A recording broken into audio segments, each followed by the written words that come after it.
I order something on Amazon. I order something on B&H. I order something on BestBuy.com. I even order something on Walmart, maybe through eBay, and I have to wait for it to come in because of this situation that the world is in right now. Okay? I'm tired of waiting for things. Hmm. You know, I subscribe to Amazon Prime just so I don't have to wait for things.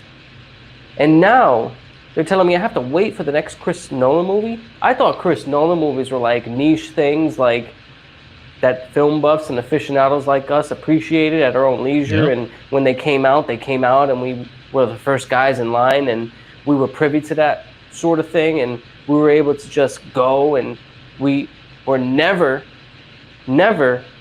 not able to get in because things were sold out.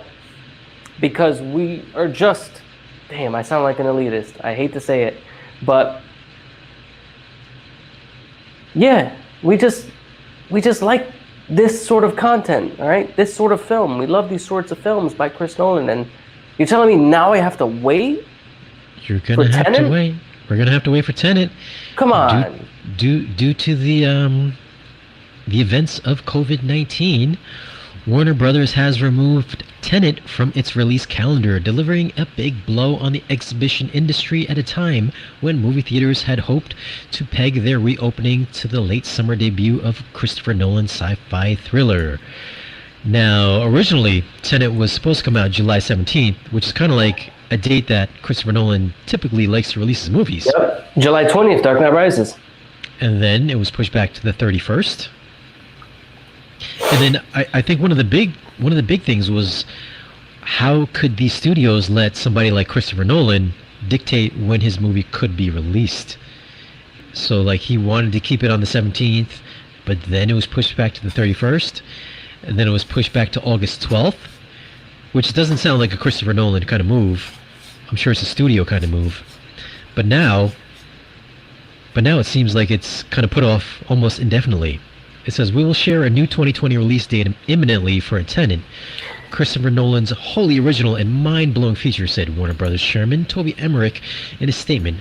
Our goals throughout the process has been to ensure the highest odds of success for our films while also being ready to support our theater partners and new content as soon as they could safely reopen. Which leads a lot of folks to speculate they're putting this on hold because of the whole China, because of the whole China restrictions, which Well, I heard that says, they're saying that they could possibly release this overseas before it actually even comes to the U.S. Is that but the true? thing, but the thing here in China, Because his films typically do well overseas. well, that's the thing. But China faces a unique caveat. The world's second largest movie market, currently its exhibitors cannot screen movies that exceed 2 hours in length. Tenet runs over 2 hours and 30 minutes. Unless the country ceases or eases up on that restriction, there is no sense of when it will be available to play in China. So, why would they release it in China and risk spoilers and pirated copies and stuff like that? So, because China has restriction, it would seem that they're holding Tenet from being released for the time Damn. being. Look, I'm gonna tell you this much. Even because I remember in 2010 when Inception came out, and I read the IGN review. It wasn't spoilerific, but it said nothing but good things about it. I was hyped up going into Inception in 2010, and I left just as hyped up, if not even more. And I'm not sure how I would feel if someone spoiled Inception ahead of me viewing it, in terms of the ending, that is, of course, as you all know. I think I probably would be down, right? So yeah, there is something to seeing something for the first time, like Inception, to seeing a film like Inception for the first time and being awestruck and being amazed at everything about it: sound, visuals, storytelling. I would be kind of upset. Actually, I would really be upset if Tenet was spoiled for me. No, seriously, I would be upset. Something like Dunkirk, I wouldn't have been that upset because it has to do with history, and it's like, just read and go back and see what happened at Dunkirk and what led to it and what happened afterward. You're watching Dunkirk for other reasons. Reason why I bring up Dunkirk, obviously, because it's a Chris Nolan film. His last one, that is. But for this, a wholly newly original intellectual property, nah. Don't spoil it, bro. Don't spoil it. Don't drop it yet. Don't release it yet. I don't want anyone talking.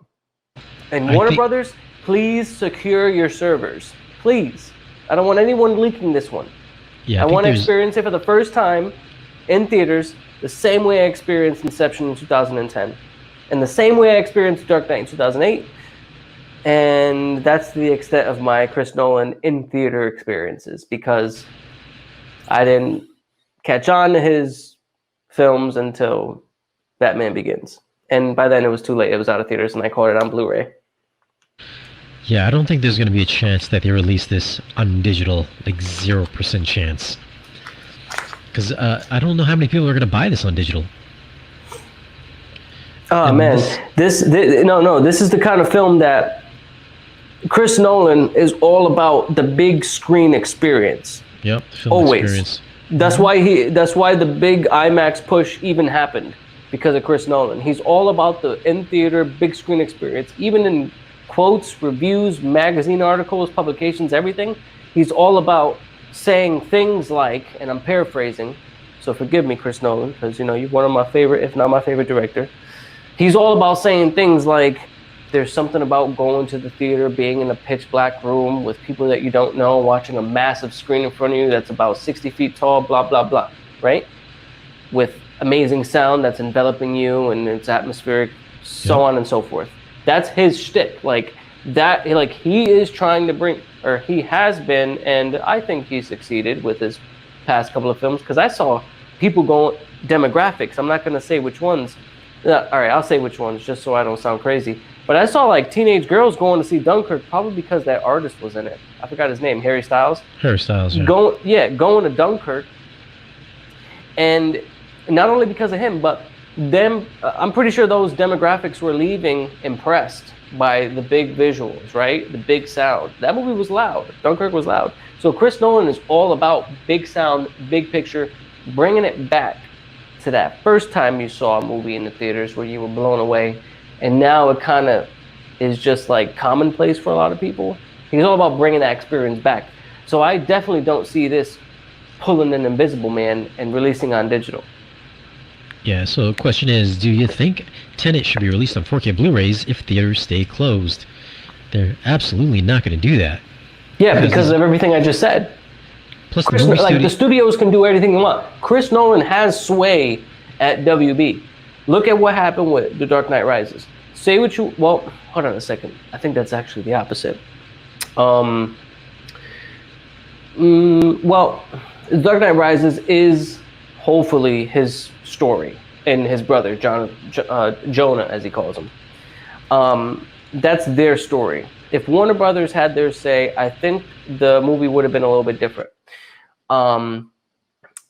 They may have had some input, but on the whole, that's a Chris and Jonah Nolan story, right? Nolan, this guy has made WB so much money. He's got plenty of sway at WB.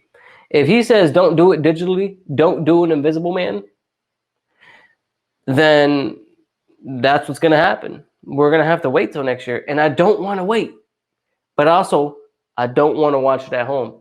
Because even though I've got a pair of DefTechs and some SR9080s and a sub and so on and so forth, I want to go somewhere to experience this one.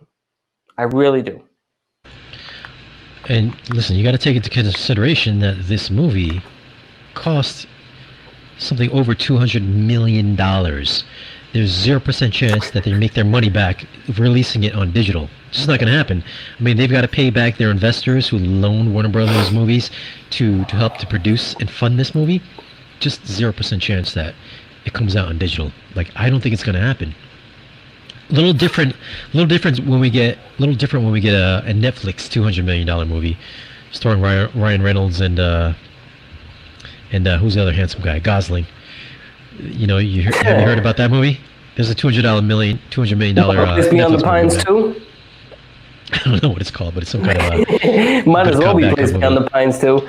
But it's, show Ryan Gosling in the preview for like the whole thing, and then within the first 15 minutes he dies in the movie. Yeah, Remember no, that? that ain't happening on Netflix. But 0% chances comes out in digital. I think 0% chances comes out on 4K Blu-ray. And Yeah, no, this isn't. No, this is a close one. This yeah, is a very You guys, you got to remember, this is the same studio. This is the same man and partnership and production crew that put on Dark Knight Rises, and Inception, and Dunkirk. he's and Like he's one they're of those not few. letting this one slip through their fingers because of the situation that the world is in. Like they're gonna wait. I They're mean, gonna yeah, make sure that they do it the way they want it to be done, the way they planned for it to be done. I mean, you got Nolan, you got Tarantino, Jim Yeah, come Cameron. on. These guys. You got Yeah, who did the Hobbit? Peter Peter Jackson. Jackson. These guys are all about the film like experience. I mean, they want you to go to the theater and enjoy these movies at the theater. So I don't see this happening that this is coming to digital or on 4K Blu-ray anytime soon. I think we're probably gonna be waiting. I'm gonna say mid next year, towards the fourth quarter next year, probably. Fourth quarter? No. Summer next year, No, definitely summer. Nolan films are summer attractions. They're like the theme park, right? The theme park in that, in the, and I'm okay. Okay, hold on a second. Hold on. Let me rewind. I said theme park, and I said Nolan in the same sentence. All right. Not to say that his films are like attraction rides at a theme park, because we all know what Martin Scorsese had to say about Marvel movies. What I mean to say is that the excitement leading up to watching a Chris Nolan film in a theater is like the excitement leading up to going to Six Flags or getting on a ride, okay? But just know that when you are on that ride, on that Chris Nolan ride, right? And when you leave, you are having quite the cerebral experience during, and you're left with nothing but questions post or after. So, completely different from any of those Marvel movies that Scorsese was talking about. Just want to make sure I create some clarity there. how how odd is it that it's not the actors who push his movies, but it's him. Like how many directors make this kind of thing happen, where it's not actor driven, it's like director driven. I mean, there's like him Oh and yeah, no, that's true. there's like him and Tarantino. Nobody No, else. actually, well, the main character of Tenet, I'm actually intrigued by, because he was in Black Klansman, which was an amazing film, and by Spike Lee, and I was just like, yo, what's up with that main character? I want to see him in more films. I don't want to see him in movies. I want to see this guy in films. He did an amazing job. And look at that, he's in Tenet. All right. Who else? We got Robert Pattinson, next Batman. Coincidentally, the next Batman is in a film that a director, he's known for making one of, if not the best Batman ever. That's arguable. I admit that's arguable. To me, that's the best Batman, the Chris Nolan Batman. But anyways, Yeah. It's just funny how Chris Nolan Ben Affleck, Tenet, yeah. you got Chris Nolan Tenet, you got Robert Pattinson, and then like Robert Pattinson is the next. It's it's kind of like No, I think this is all Christopher Nolan driven. I don't think anybody cares about That's what I'm saying. Yeah. Is that you got Robert Pattinson? Like that's the only two I remember is Robert Pattinson and I forget the guy's name, but he's from Black Klansman, the lead. This is going to be a major win for him, like super win for him. I already know the film is awesome. Like you don't have, like I've never seen it. Come on, dude. It's a Chris Nolan film. When was the last time Chris Nolan made a bad movie? Oh, Dunkirk. It was based off of historical events, so it's like if you didn't like the historical events, or if you didn't find the historical events intriguing, then you weren't going to find the movie intriguing, and you weren't going to enjoy the movie all that much. So it is what it is in that case. There were aspects of Dunkirk that I did enjoy, though. I really did enjoy aspects of Dunkirk. So, You I know mean, what? You know what when's the movie I've last been. time? Come on. You know, one movie that I've been watching recently a lot of is Interstellar. Like I totally hated that movie when I watched it because of the stupid ending. Like he's stuck in some kind of a space fucking weird Dude, I dimension. keep telling you, that's the best part. No, it's like the dumbest part. The only redeeming quality I like about it is the whole father-daughter thing, which I really like, and the music. And I find myself watching that over and over, just for that aspect of the movie. But you know what? I think sometimes what happens, not only with you, but with some other viewers, is that you guys take things too literal just because that's what they're presenting on screen, right? But you have to just say to yourself, well, okay, I get that it's ridiculous. He's in a box that is showing his whole life on all these different screens, and he gets to peer through and peek through and see Murph through this and toggle, do this with the book, and it does that with the watch. It's And I get it. I get it's far-fetched. It's literally a literal thing in the movie. I get that it's literal, but you have to go beyond that and say, well, I would have done it this way. You have to say that to yourself. You say, I would have directed it and I would have shown this. Because think about the message that it's conveying, right? Traveling through space and time, all for love, right? Like, that's a whole nother topic for a whole nother day, different discussion. But traveling through space time because you love someone, like just transcending Well, speaking the three-dimensional and four-dimensional okay. spaces that we all know about, and then and let's the speak dimensional about spaces that we don't know about. how much did the daughter love her father at the end of the movie, but yet he shows up in the hospital room and she's like, "Hi, Dad. Okay, go find your girlfriend." Like, not even a hug. Could the dad get a? Because she's past that point. You waited 70 years. Give the man a hug. At Well, least. she didn't entirely love him all that much. Collectively, I should say, like on the whole, because like I remember when yeah, I know, but like she loved him. But remember that message, that video message, when she sent him the video message, you know, when she was like 30 or so. But anyways, it doesn't matter. It's totally off topic. We got off topic here, but yeah. so Tenet. Yo, Interstellar is great, man. Interstellar is great. That's a great film. I do like Interstellar. I like the first 3/4 of the movie. So, what are your guys' thoughts on Tenet? Is it going to come out on 4K Blu-ray? Is it going to get released digitally? Do you think it's coming out sometime this year, or is it coming out end of next year? What are your predictions on Tenet? And also, how do you guys like Interstellar? Did you like it? Leave us a comment down below and let us know.